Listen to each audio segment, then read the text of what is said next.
Welcome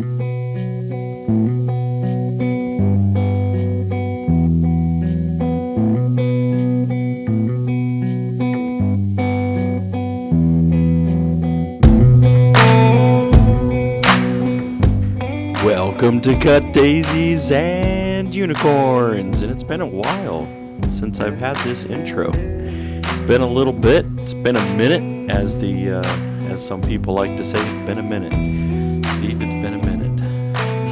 Well, it's been a lot of minutes. I get my calculator out because apparently live, neither one of us are very good at math. Right. Yeah. Actually, we ended season 4. I think mid-November? Mid-December. I think we were still into December. Oh, yeah, we were. So we finished up before Christmas. Yep, mid-December. And, yeah, so seasons of life. You know, so it's been a whirlwind. Yeah. It's been a tragedy. It's been triumph.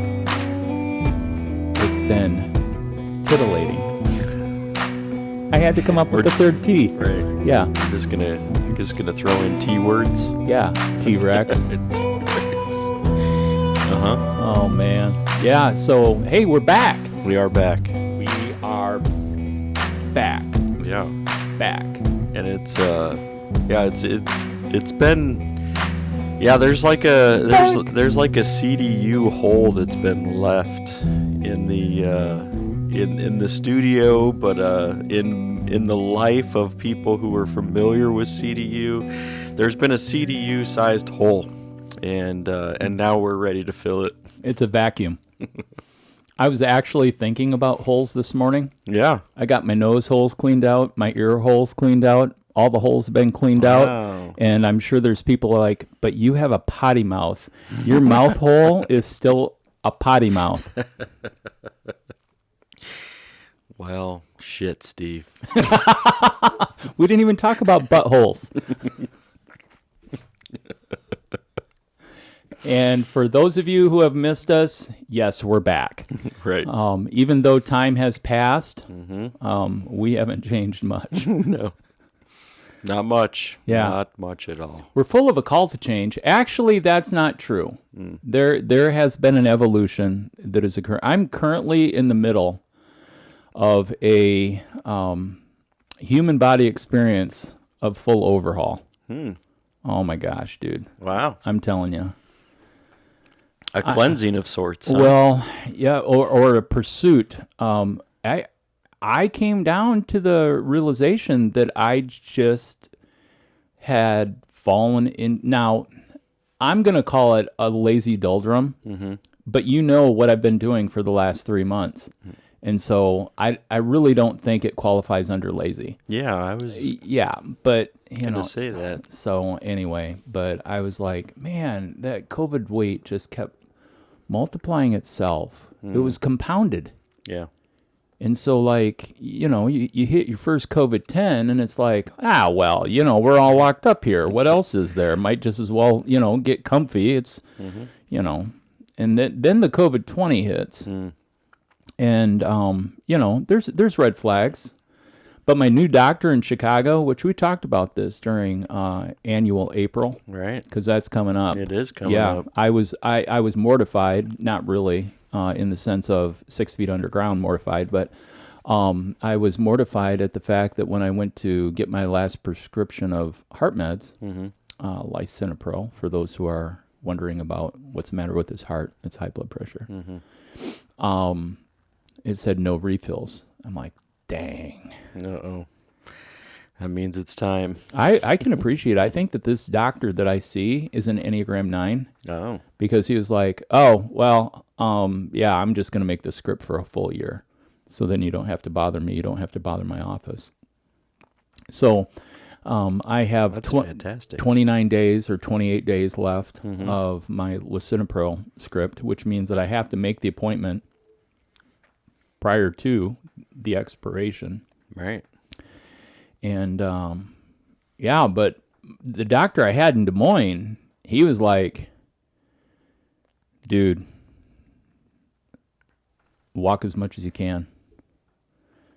I was like, you mean like 3 times a day for 20 minutes? He's like, no, for you, as much as you can. Just keep walking. Yeah. Those boots, they were made for walking. Oh my gosh. And I don't really, I had cowboy boots once in my life. Mm-hmm. Yeah. And then I gave them away to a guy. And it was a good giveaway. Kind of like that 9mm. It was a fair trade.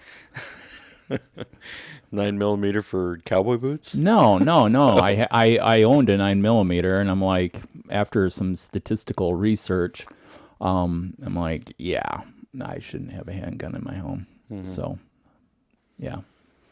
So I sold the gun. Yeah. It was good. I got to pay for the heat and the electric There you go. that month Mm-hmm. with the proceeds. But, yeah, so long story short, I started, upon my return to Chicagoland, I started on a watching my diet. I don't want to call it a diet. Yeah. I want to call it a reining in my eating patterns and my drinking patterns as well, combination. Because I'm sure I could probably drink more calories than I could eat. And I wonder how much of the COVID-30 really has to do with how many loaves of bread I drank in my beer. Mm-hmm. Yeah. And so then I was like, I got an old school pedometer. Just one of those little ones like... Yeah, it looks like a little pager that apparently I'm not going to keep track of my steps today because it didn't make it from my sweatpants into my jeans for the trip into Chicago. And I'm really committed to this, folks. So committed. And yeah, so I started I'm like, oh, well, it's no wonder I gained weight. It's not just about my diet. It's about my motion. Sedentary. I have fully embraced, and I used to joke about being a couch potato, but I was a couch potato when I wasn't moving. Yeah. That's different when you're not moving at all. You know? So, I mean, like, I used to clock between 9,000 and 12,000 steps when I had a full-time job at Gloria Day. Mm-hmm. Because you were going from place to place. Oh, bouncing all people over. People to see. Yeah. You had a department to run. You know, all of the parts of the department. And interacting with all the departments. And so, yeah, I'd always be moving and going and stuff like that. So, you know, when that drops off to less than 3,000 steps in any given day, like I'm at a 6,000 to 8,000 step deficit. Right. Are you doing the math with me here, folks? So, yeah, so then Amy and I started walking. Yeah. Ugh. Then you know what's going on in your head on how much your mind has embraced its willingness to send you to the grave early. Like, the mind's like, why should we do this? Right. I mean, like, I can get in a bad mood thinking about a walk. Is that horrible or what? I mean, it's some of the realities. I mean, your body's not used to things that you're trying to be able to get it used to again. Yeah. And that's where your body's like, hey, wait a second. Like, this isn't supposed to happen right now. Like, this just take a load off. Take a seat. Yeah. There's no purpose here of you walking. Yeah. Well, so the good thing about the pedometer, which if you say it pedometer, it sounds really creepy. But it's spelled the same. It is. Yeah, that can be the troubling part. Yeah. So Amy was telling her coworkers that we were walking more, and she's like, "Yeah, Steve got this, old school pedometer," and they're like, "Well, you should get him a Fitbit." She's like, "No, you don't understand, Steve." Yeah. That's. It's like when I told you to get an Apple Watch. I mean, like, obviously these folks don't know me because it really, and as much as we love to come to you live via video and or your favorite podcast station, the reality is, and it's really funny because I was the director of not only worship but also technology. Right. And yet, I actually have been contemplating. I was thinking about it on the commute in to Chicago. When I heard a song on the radio, I really love 70s rock. There's a lot 70s folk, 70s rock. Like there's a lot of that stuff that I'm like, and if people with inquiring minds would say, well, what did you love about that? And I'm like, just there is this non-overproduced tonal quality that just it makes my heart, my soul heart, just swell and say, gosh, that is really, really good. And actually, I heard two of my favorite groups this morning, Head and the Heart and Lumineers. The new Lumineers tune, the breakup on that electric guitar in the bounce coming in is just phenomenal. And then you get his raspy voice singing, over the top of it. And I'm like, and much really, I would go, if you wanted to say hand in hand, then Kaleo. Oh my gosh, that group again, gritty guitars, gritty voices, all of that stuff. And I can have appreciation for beautiful voices doing smooth, beautiful things too. Yeah.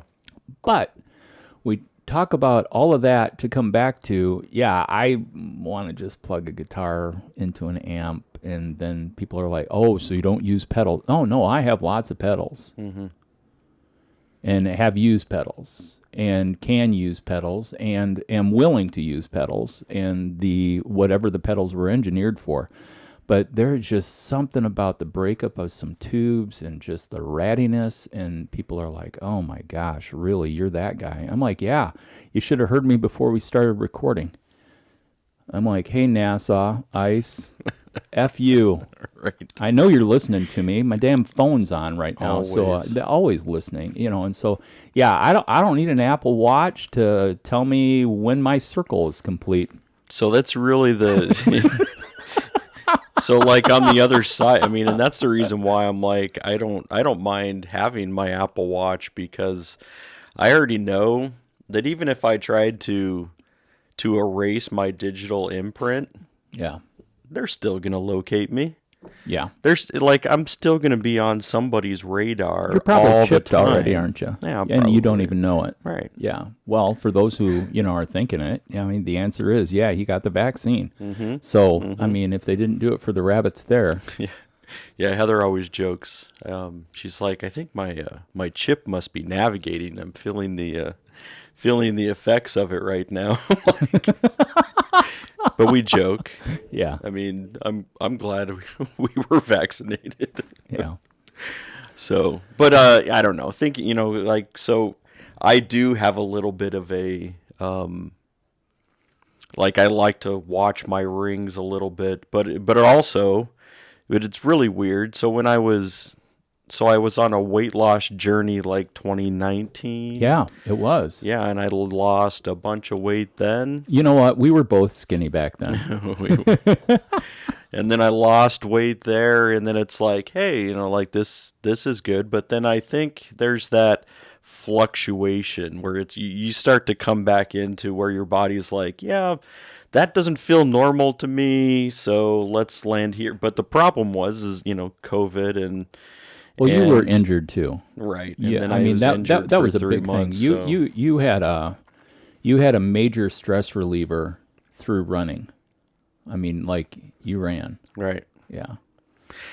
Yeah. So then with that journey, once I got done with the injury part, I still went back to working out. I just didn't run. I was doing elliptical, and then I just started building in weight training too. So that doesn't give you as many steps though. So before when I was running in the mornings, I would have 10,000 steps before breakfast. Whoa. Right. So then it was like everything's uphill from there. But now with not doing running, all the other stuff, it doesn't give me as many steps. So sometimes I'm not even hitting 10,000 in a day, even though I'm still working out for about the same time period. Yeah. But yeah, because I built the other things in, it's like, man. So. Well, I just know that for me, we've talked about having blind spots, and the pedometer has been which, for the record, I knew about the little heart button on my iPhone. And so I would go there and be able to look there. Right.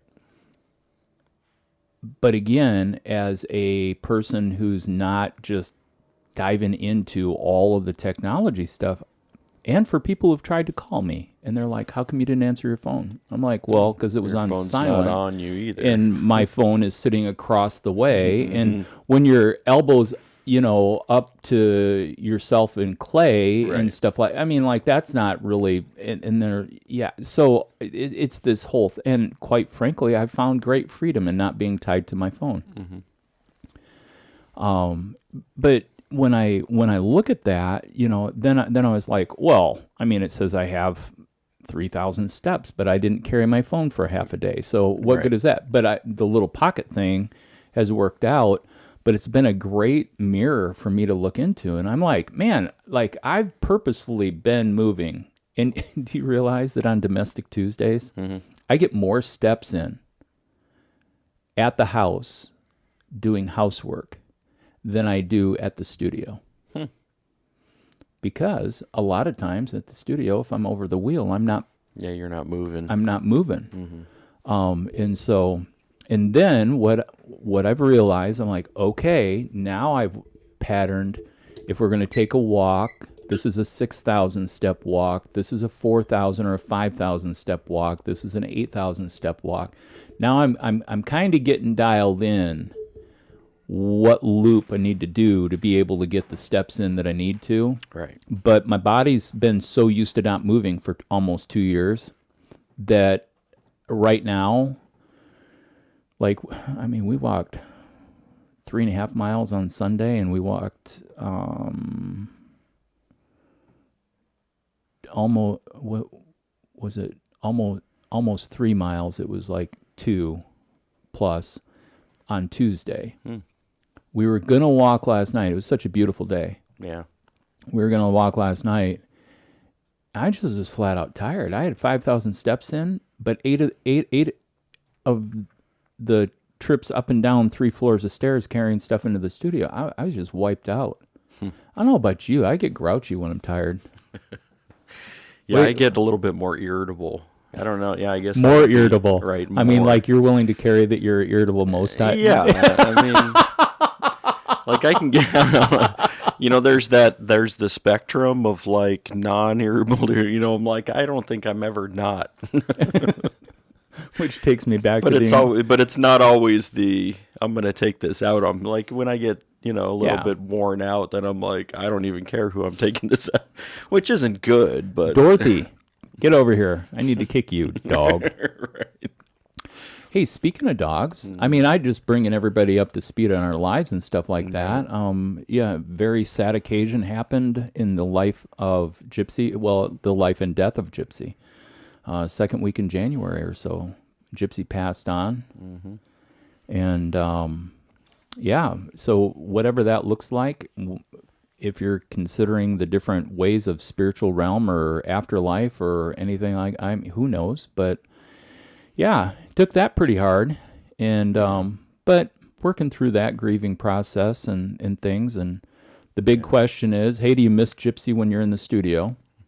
And the answer is actually my time in the studio is easier without her because she has had bodily needs, and so to take her outside then would subject all of the people walking on the streets of Chicago to the apocalypse of Gypsy. And so, and you know what I'll do? I don't know if I can work in a little photo of her, as we're talking about her, but yeah, rest in peace, Gypsy. Right. Gypsy Magoo, as I called her.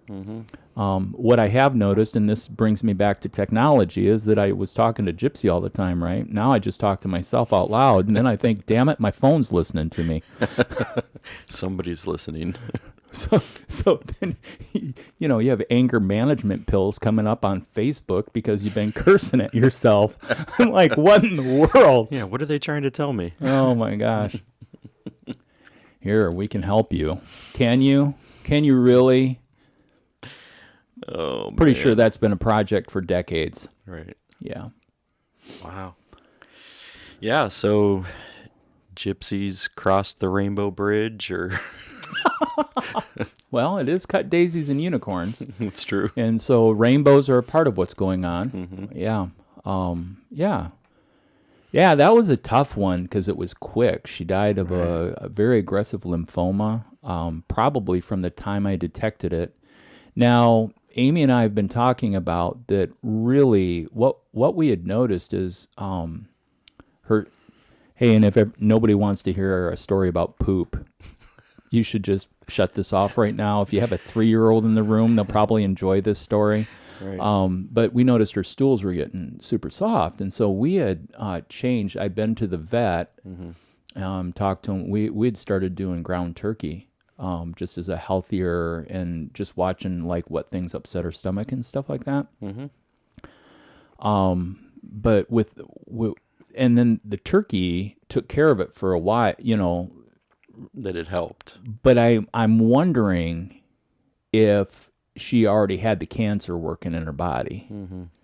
And so then with that, then when I noticed her lymph nodes underneath her jaw, swelling and stuff like that, and it was like, hey, I don't think this was here, And I suppose anyone who's battled cancer and has discovered, lumps or bumps and be like, I don't think that was really here.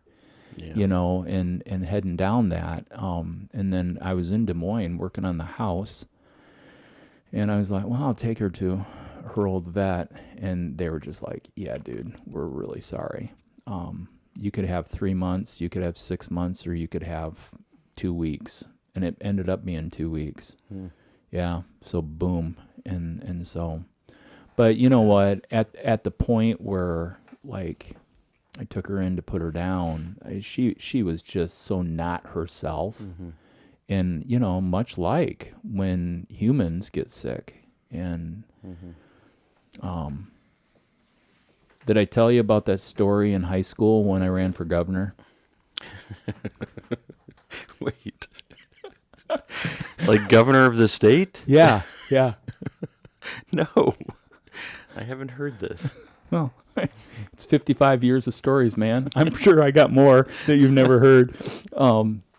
So there was youth in government back in the 80s was a program ran in the state of Michigan, and students would be elected. One of the classes that you would take in high school was government. Mm-hmm. And so then from these government classes, then the teacher would assemble people within the class that he thought would benefit, which is profiling, and so anyway, long story short, we're on the way down, and Mr. Grigg is like, hey, what are you guys going to run for? And I'm like, we're running for something? He's like, yeah, all the different, parts. Now, my whole life, I have always been slower than where I should have been. Mm-hmm. So in my head, I didn't even know what the different offices were that could be elected in the state. I.e., thank you, Michigan education. Here's where we're at. Now I'm being educated. Yep. Well, as a classic wound and flaw from earlier in my life, when I was in 8th grade, I ran on a ticket for student council and partnered up with my buddy Todd Cooper. And for whatever reason, I was willing to follow him. And so he ran for president of student council, and then I was vice president, and we won. And along the way, the conversation was, why didn't you run for presidency? And so now we're in a cargo van heading down into Lansing, Michigan. Actually, the first one was probably in Bay City because it was regionals first before we went to the state stuff, right? Mm-hmm. So we get there, and I'm like, I'm going to run for governor. So, like, and it was all about, talking with people, getting different sections together on people who would back you and doing all this. And so, I mean, at the time, Ronald Reagan was probably president, and so then it's young Republicans, and you got Michael J. Fox playing on Family Matters or whatever. Family Ties. Family Ties, and stuff like this. Yeah, so I ran for governor, and at one point, my good friend in junior high and high school, Mike Johnson, I came back, and it must have been a junior, because I think I was on crutches or maybe it was my senior year, because I was on crutches from injuring my leg in football. And, man, I got up and gave my speech and all this stuff, and people were cheering and doing rah-rah, and I came to the back, and Johnson looked at me, and he goes, I didn't think you had a bat's chance getting out of hell with this. He goes, but it looks like you might actually pull this off. And so I got our district nomination to become governor. Now, there's going to be a circle back, and this is all going to make sense in just a minute. Okay? So then we go to state. Well, Mr. Grigg, I really have a question to you on why you would wait until our van ride down, that when I'm dealing with my state speech to the whole conglomeration. I mean, there's a lot of students down here gathered. And he's like, hey, so what do you think about the Saturn plant? I'm like, what are you talking about? When did Saturn come and plant down on Earth? He goes, no, you idiot. He's like, the automobile. What, have you thought through tax incentives so Saturn plant would come into the Flint area? Because, I mean, really, Detroit and Flint, big auto manufacturing, big deal. Right.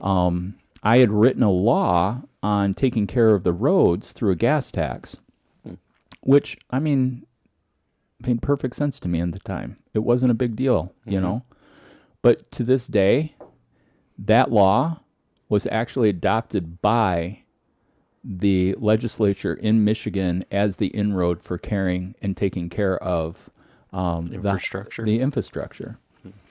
And so as we worked all the way through that, I got up there, blah, blah, blah, and they asked me about Saturn and what it would take to be able to bring Saturn into the thing, and I BS'd my way through and didn't know. And when I got down to the floor and finished that up, they're like, you did really well, and you answered the question like a politician, but we all know you didn't know what you were talking about.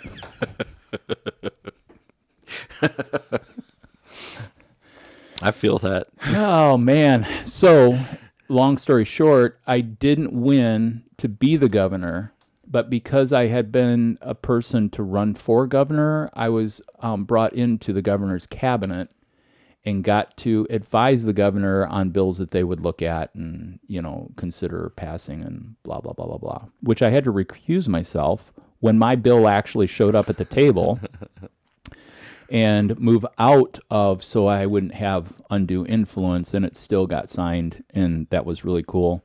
But anyway, the governor's getting these questions and says, one of the reporters, quote unquote, right, student reporting, says, hey, Governor, can you give us your thoughts on euthanasia? And I lean over to the person next to me, and I'm like, why do we care about the youth in Asia?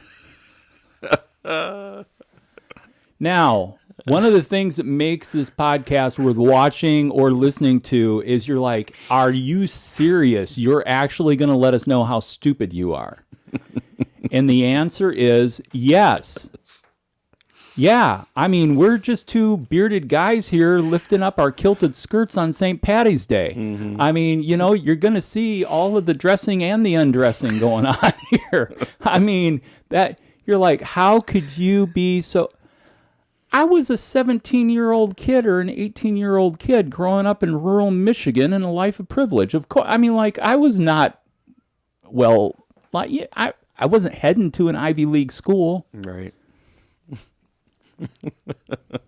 What about the youth? What about the youth in Asia? I'm like, why aren't we concerned with the youth in Michigan? Mm-hmm. Now, Dr. Kevorkian was from Michigan, and so, youth in Michigan could actually be coined euthanasia. But to make everybody go, you know, to be honest with you, Phil, I mean, this, you know, again, transparency and just me being, you know, some of our listeners will be like, oh my gosh, I can't believe he really said that out loud. I've really struggled with euthanasia on choices of that if and when you're not well, why can't we decide or choose to draw life to a close with dignity? You know? I was actually considering pot the other day in my mind, not actually where I was going to buy it. Right. But I was like, you know, when you consider life's paths, and I'm going to frame this in someone else's life, you know, when dealing with the cancer, would I ever be in judgment of somebody who smoked weed for that, medicinal purposes for that? I don't judge people who smoke weed anyway. Right. And so it's just, as we've been over this before, it's a choice of mine because I don't need another list of something to quit. Right. But yeah, so I mean, when you wonder, you're like, whoa, I didn't feel bad about euthanizing my dog because she was no longer able to be who she was. When she lost strength so she couldn't stand up, me trying to carry out a 65-pound dog so she could relieve herself, I mean, the end was close. Right. So I know you got a pastor hat, and I know you got a Phil hat, and I know that the guy Phil wears the pastor hat. But I mean, like, if people were wondering, I mean, like, there could be other people. If something were to happen where I just couldn't blame someone who, if they've lost themselves within the shell of this earthly vessel, you know, and they're like, I'm calling Dr. Kevorkian. And I'm like, well, that's your decision, you know, and stuff. But, you know, again, I don't know that I could be the person that would get hooked up or any of that. I don't know. Well, I think most of it comes from, as you know, many things, you know, about our values or whatever come a lot of upbringing, which, you know, for us there were some spiritual items in there. So I think from the spiritual perspective or religious perspective, they would say, so if God, you know, whatever, you know, is that this God is the one who gives life and also will be the one who takes life. And let's not try to be able to move ourselves into a position where we're saying now we're in control. And so a lot of it is based on just that thought. If God's the beginner of life, I mean, begins life and is the one who will call us, you know, to, you know, back to God, then we're going to let God be in control of that. Yeah. And I know that's where it comes from. That's where the whole value system in that and the real struggle, push back on much of it is people are like, no, we can't decide. But we decide on a lot. Well, when you're saying that, Yeah. and the older I get, and for everyone who's in their mid-40s and below, you know, shut this off. It's not a poop joke. You know, the older I get, the more I see a lot of life is boiled down into power and control. It is. I've experienced a lot of life within the church. There's a lot about power and control. And that's not pointing only at pastors. Right. It's pointing at prominent players. And, you know, so I don't know. I think if that's the religious / faith journey go-to, that doesn't hold up for me. Yeah, I mean, and there's so much that comes into play because then you're also dealing with a history of like the Catholic Church condemning and understand, like even trying to understand suicide, Sure. and to be able to say, I mean, they early on would just say, hey, if you commit suicide, that's that's a one of the damnable sins, right? Yeah. So murder is in there. Yeah. And to be able to take not someone else's life but your own, Yeah. they would say, yep, you're going to spend time in eternity, in hell, right? I mean, that's like their judgment. That was their line. Yeah. And so that plays a lot into it as well. So if you're saying I'm going to, and whether or not then you would hand it over to somebody else like a Dr. Death, and say assisted suicide, they would still say it's suicide, and that they would, that condemnation being brought in as well has a lot to play into it. And so you're dealing with multiple levels of both religious and things like that that are causing you to question. Now, so it's to me, I mean, what's the difference between you saying, hey, like I'd like to be able to have a little bit of say in this versus like, I mean, what happens when people are in hospice anyways? They're given a whole bunch of morphine, given a whole bunch of pain, so that they're able to kind of slip away in a different, like, what's the difference?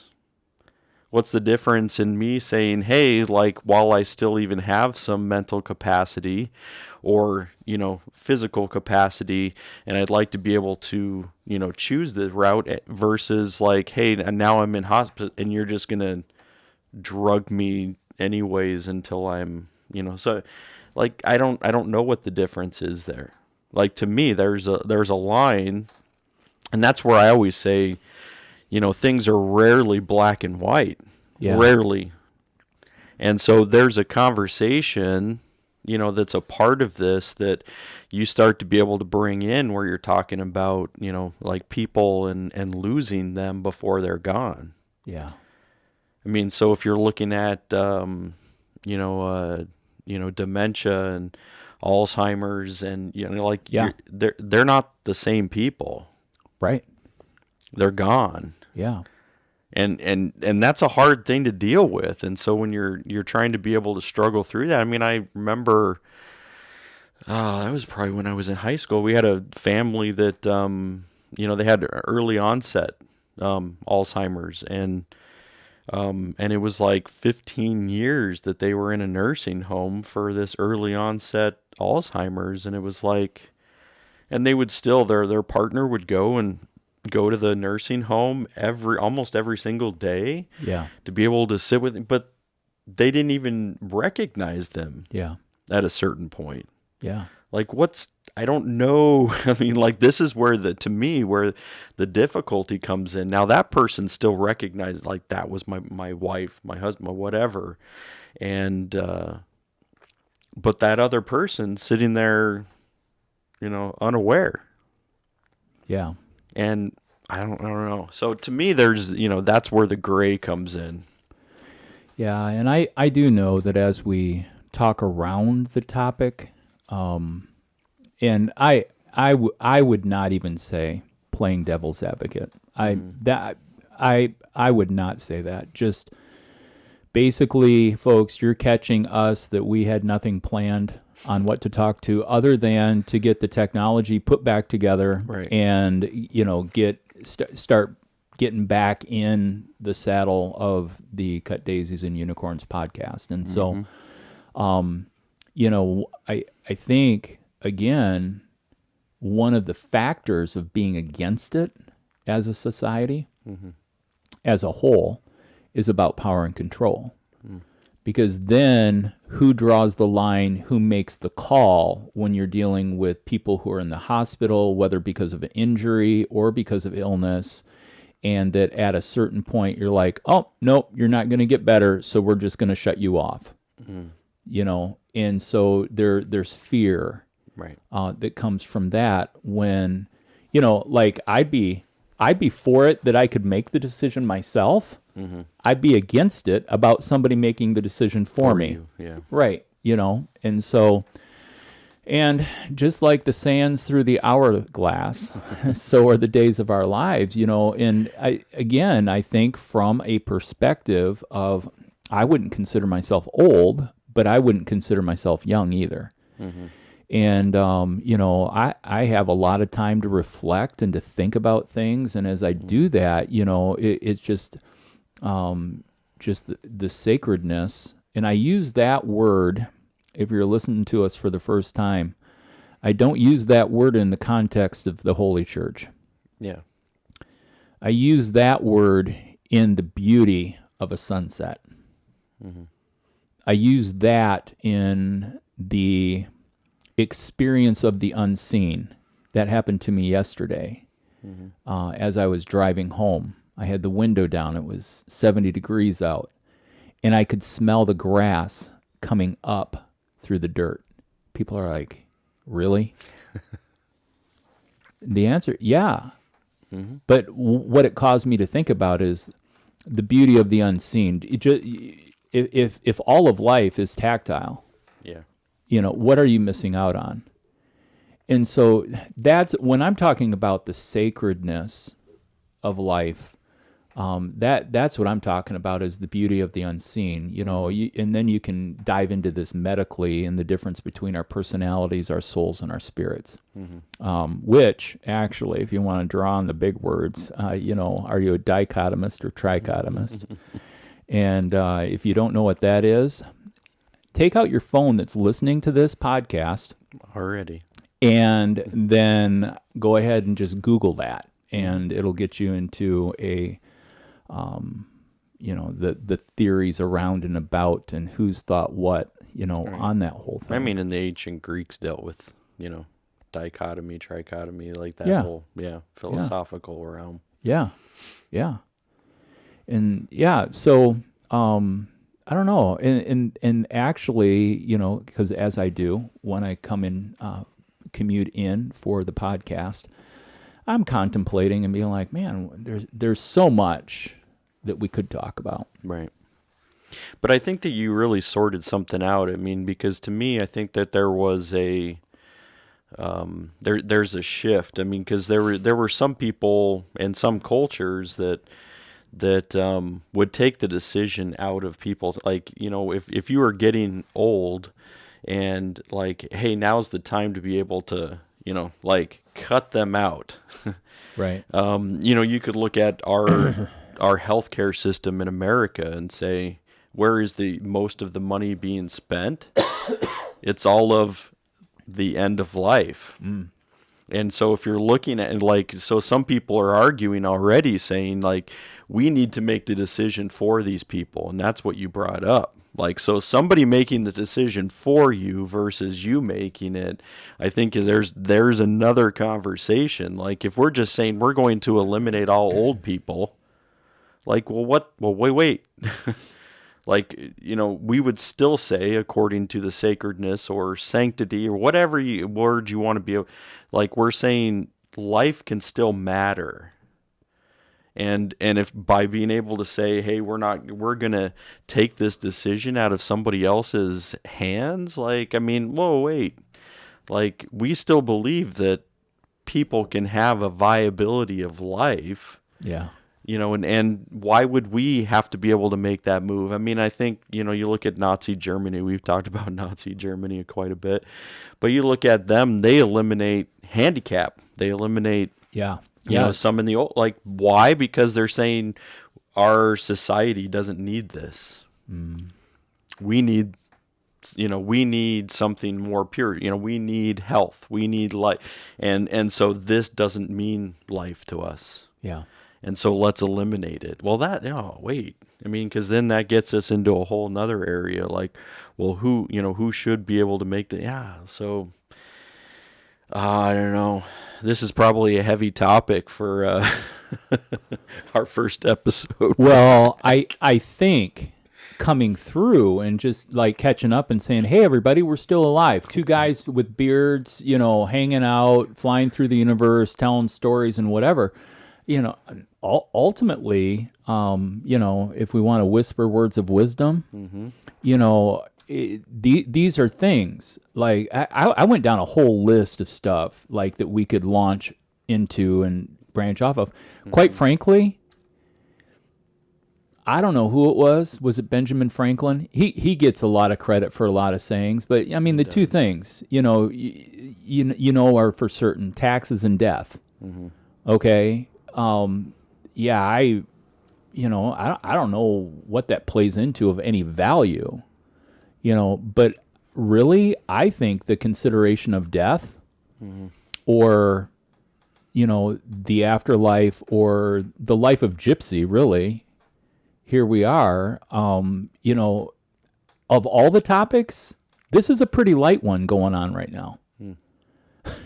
And so, I was checking in. I was like, man, we could go to mental health today. We could go to the frivolity of St. Paddy's Day. That would probably have been a lighter topic until we dive into Irish history, right? Uh-huh. And so then, but what, we're 3-4 weeks into a war in Europe going on right now.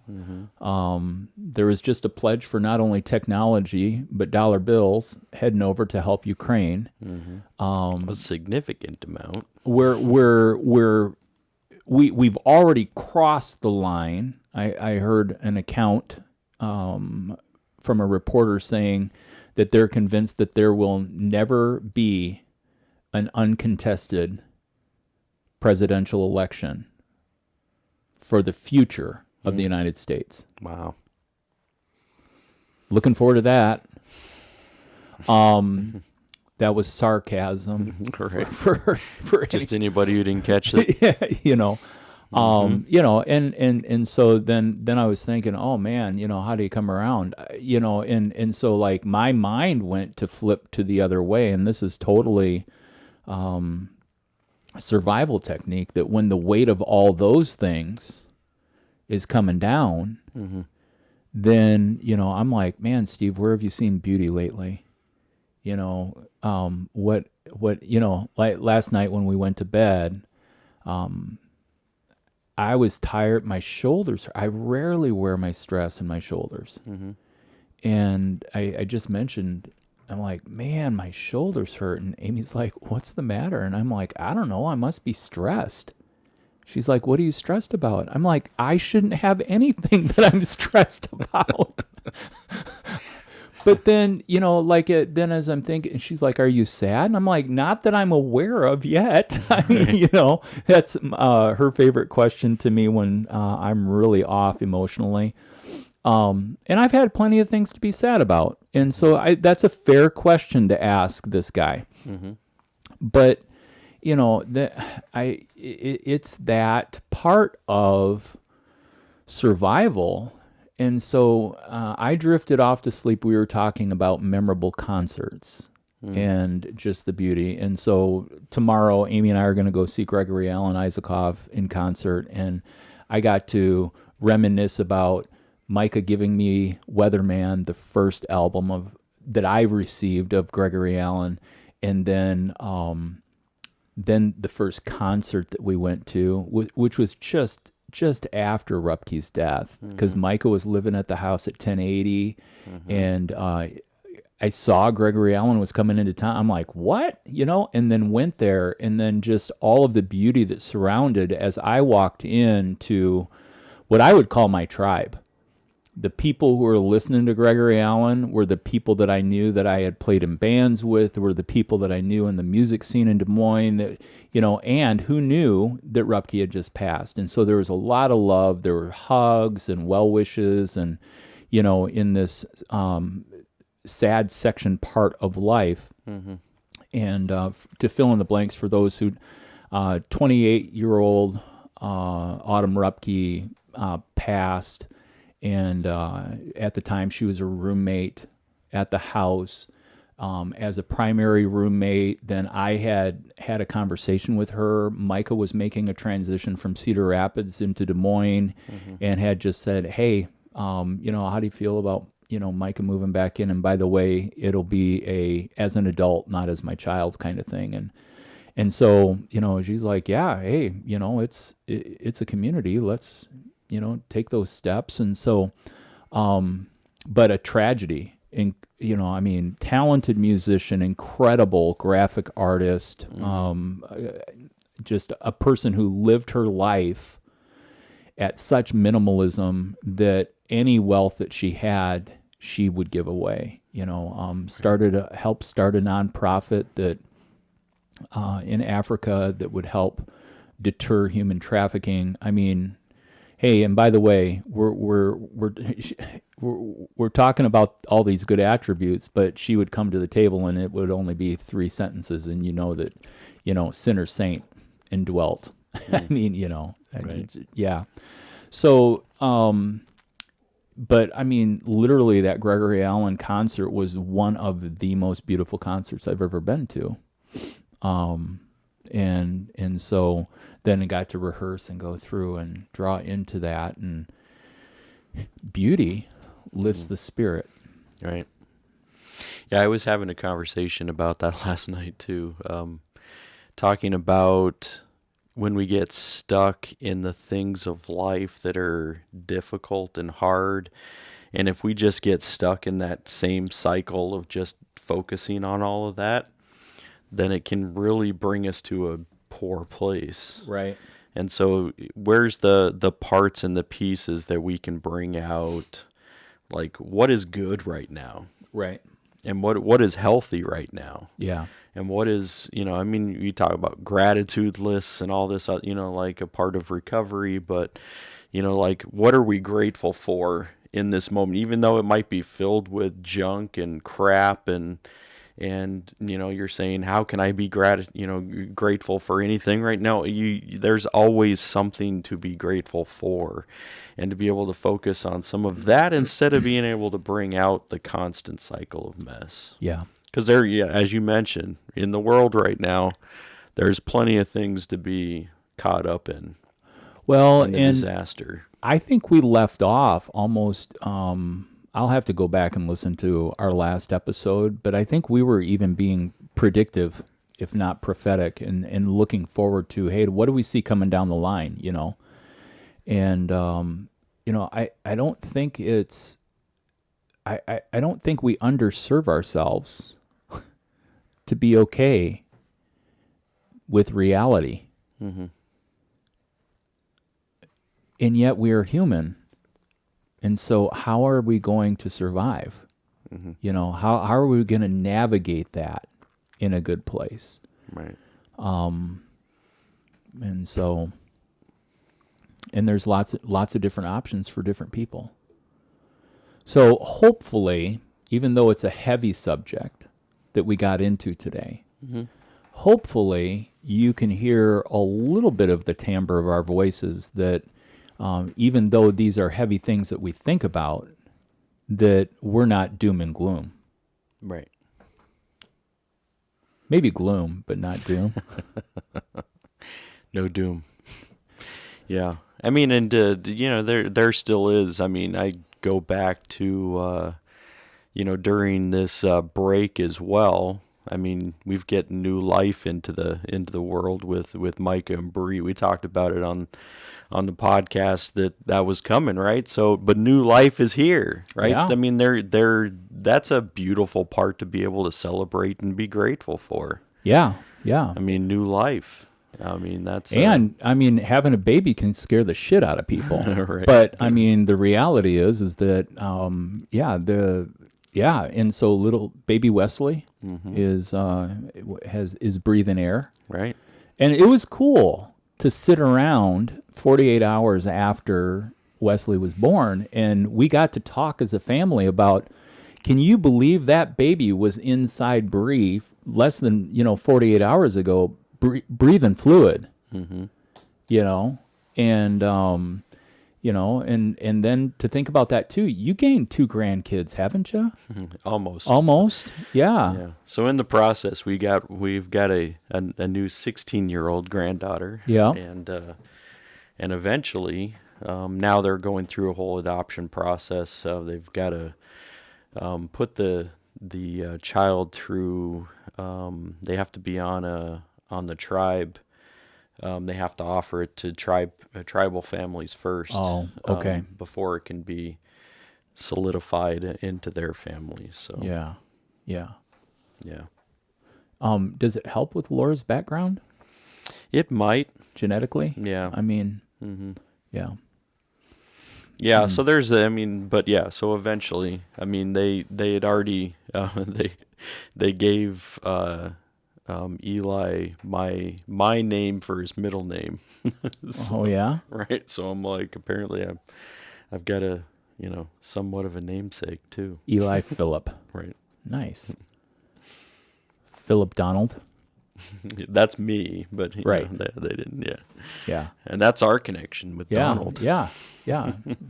Phil and I are a juxtaposition of the Donalds. If you put us together in the right order, it's Donald. Mm-hmm. Yeah.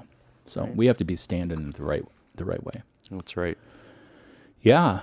So I don't know. Usually we try to have people, or we give them something, like, hey, and this is blah, blah, blah, blah, blah. But what I would say is you could reestablish your email connection to us at cutdaisiesandunicorns@gmail.com. And if there's a favorite topic that you'd like us to tackle, I was thinking too, it'd really be great just to get one question from viewers, like if viewers have any questions or things that they're pondering. Yeah. Points to ponder. What do Phil and Steve think about ... That would be good too. Right. Otherwise, we're not even pulling straws at this point. It's just like that. We've been apart and not doing podcasts long enough that we'll start through a cycle. And I've been watching Blind Frog Ranch, Mystery at Blind Frog Ranch. Yeah. Some interesting things in the paranormal. That, speaking of tribes, breach over into the spiritual arena of First Nations and stuff. And so, lots of interesting things. I continue to feed my historic knowledge with things that are shown on television that I'm like, I don't even know if I should believe this. Well, every time, ever since we had the podcast on the Denver airport, right? Like my Google, topics, everyone would probably say at least once a month there's a little topic on, hey, this is what's happened at the Denver airport with the conspiracy theories. Yeah. So I continue to get that across my plate too. And once you talk about it, they hear you. Yeah, it's true. So, and to remedy that, one thing that you can always do, if you're having a conversation that matters to you and you don't want them listening, you can always shut off your phone. Power it down. But just remember, your TV has a microphone too. And so does your computer. Right. And if you have a smart refrigerator, that does too. Yeah. Yeah. Mine's a dumb fridge, so. Yeah. It's all good. Yeah, I don't think I'm going to have anything else powered wirelessly, at least for the time being. Trying to keep that on the minimal. All right. Very good. And if you can't figure out anything beautiful to be able to lift you from what is weighing you down, I would say go down to the grocery store and walk through the florist department and buy yourself just a bouquet of daisies. That's a good idea. It's an option. Mm-hmm. And if you would be looking in the mirror and saying, I don't even know if I get 3,000 steps in a day. You don't have to get 3,000 in. Get 100 in, and then get 200, and then just get to moving, because motion does help. It does. Yeah. Yeah. So get out and move, even if it's a few steps. I got the move. Oh, hold on. I'm not going to dance. That's also where we when you're talking about writing and some authors, like, like you get stuck, well, write one sentence or write a word. Right. And that's a good place to be able to start too. Like, get something out. Dude, I'm telling you, I had talked to Caitlin about writing songs, and I said, let's just take 1 hour. And so literally in my weekly regimen at the pottery studio, I'm taking 1 hour and just sitting down and writing. And I'm pleased. It's good. Because you know what? And I think that's what I fell into with my food intake, alcohol intake, and the lack of motion, is I just got used to, well, this is one way to live. And so change of direction, and just little things. Right. All right, well, we are at an hour, and I know that we've been trying to be mindful of not trying to go over too much. Yep. To be able to keep it there for people to easily digest. Continue to reach out to us now. We're going to be back. We're going to be looking at topics. We've got some ideas on bringing in different correspondents. All right. To be able to bring us, an update here and there. Yep. Whether it's culture, whether it's, finances or, cryptocurrencies. What are the markets saying? I mean, we have lots of, some correspondents that are going to be on that. So many.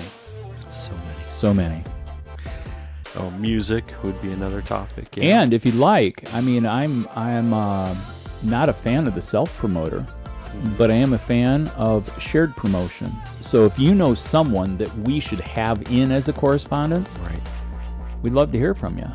Right. Nominate your favorite topic expert and the topic, and we'll see if that'll work out with the schedule to be able to do.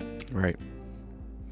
So we'll look forward to hearing from you as we're moving forward in a new version, a new season of Cut Daisies and Unicorns. Yeah, and when in doubt, smile, because you have $1 million smile, and that will change the life of somebody else on your path.